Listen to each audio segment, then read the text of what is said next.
السلام علیکم ورحمۃ اللہ وبرکاتہ۔ بزم شعر و ادب میں آپ کا استقبال ہے۔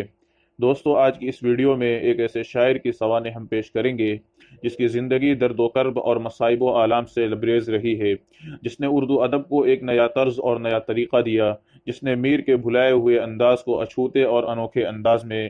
اجاگر کیا۔ دوستو، اس سے مراد جناب ڈاکٹر کلیم احمد عاجز مرحوم ہیں۔ آپ کا نام کلیم احمد اور تخلص عاجز ہے۔ 1925 میں قصبہ تلہاڑا، ضلع پٹنہ میں پیدا ہوئے۔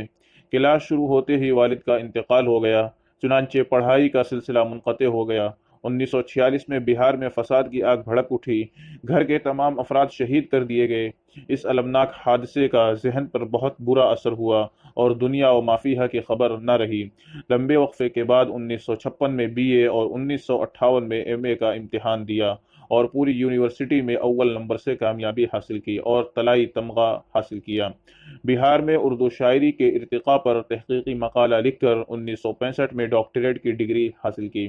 پٹنہ کالج، پٹنہ یونیورسٹی کے شعبہ اردو میں ریڈر کے منصب پر فائز ہوئے۔ مسلم ہائی اسکول کی 9ویں جماعت میں جب زیر تعلیم تھے تو چند غزلیں لکھ کر اسکول کے ہیڈ مولوی سمر آروی سے اصلاح لی۔ یہی آپ کی پہلی اور آخری اصلاح تھی۔ آپ انتہائی وفادار اور تہدار شخصیت کے مالک تھے، نئے لب و لہجے کے بلند پایہ شاعر، بہترین نثر نگار، کامیاب مدرس کے ساتھ ساتھ آپ کی زندگی کا دینی، دعوتی اور تبلیغی پہلو بھی نہایت ہی روشن اور تابناک ہے۔ آپ غم جانا اور غم دوراں کی ترجمانی بڑی فنی مہارت کے ساتھ کرتے ہیں، اس طور پر کہ نہ غزل کی نازک خیالی متاثر ہوتی ہے اور نہ ہی مضمون کی معنی آفرینی۔ آپ کی المیہ شاعری کی ایک اہم خوبی یہ بھی ہے کہ آپ کی غمگینی، المناکی اور کربناکی میں مریضانہ پن اور یاسیت نہیں ہے، بلکہ اس میں جینے اور جلانے کا حوصلہ ہے، دنیا سے آنکھیں چار کرنے کی صلاحیت ہے، مصیبتوں کا مقابلہ کرنے کی طاقت ہے۔ اس کا اعتراف کرتے ہوئے خود آپ فرماتے ہیں، میری شاعری کی غمگینی، علم آفرینی، اس میں لہجے کا جو دھیما پن ہے، اس میں جو نازک نازک سے آبگینے کے پگھلنے کی کیفیت ہے، اس میں جو نرم نرم پھولوں کے پھوٹنے کا آہنگ ہے، اس میں جو زخموں کے رسنے کی سرسراہٹ ہے، یہ مریضانہ پن نہیں ہے، ان میں صحت مندی ہے، ان میں جینے اور جلانے کا وہ حوصلہ ہے جو بڑی بڑی للکار والی شاعری میں بھی نظر نہیں آتی۔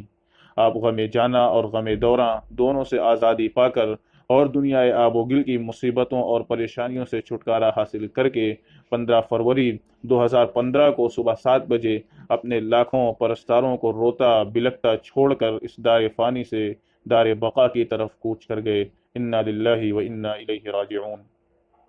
موت سے کس کو رستگاری ہے، موت سے کس کو رستگاری ہے، آج ان کی تو کل ہماری باری ہے۔ آپ نے 1 درجن سے زائد نثری و نظمی تصانیف بطور یادگار چھوڑی، جن میں سے چند کتابوں کے نام یہ ہیں: مجلس ادب، وہ جو شاعری کا سبب ہوا، جہاں خوشبو ہی خوشبو تھی، یہاں سے کعبہ، کعبے سے مدینہ، اور ایک دیس ایک بدیسی۔ ان تمام تصانیف میں سب سے زیادہ مشہور آپ کی جو کتاب ہے وہ جو شاعری کا سبب ہوا ہے، آپ کی ایک معروف غزل: میرے ہی لہو پر گزر اوقات کرو ہو، میرے ہی لہو پر گزر اوقات کرو ہو،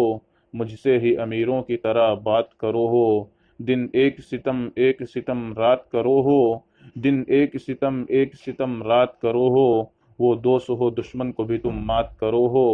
ہم خاک نشیں تم سخن آرائے سرے بام، ہم خاک نشیں تم سخن آرائے سرے بام، پاس آ کے ملو دور سے کیا بات کرو ہو، ہم کو جو ملا ہے وہ تمہیں سے تو ملا ہے، ہم کو جو ملا ہے وہ تمہیں سے تو ملا ہے، ہم اور بھلا دیں تمہیں کیا بات کرو ہو، یوں تو کبھی منہ پھیر کے دیکھو بھی نہیں ہو، یوں تو کبھی منہ پھیر کے دیکھو بھی نہیں ہو، جب وقت پڑے ہے تو مدارات کرو ہو، دامن پہ کوئی چھینٹ نہ خنجر پہ کوئی داغ،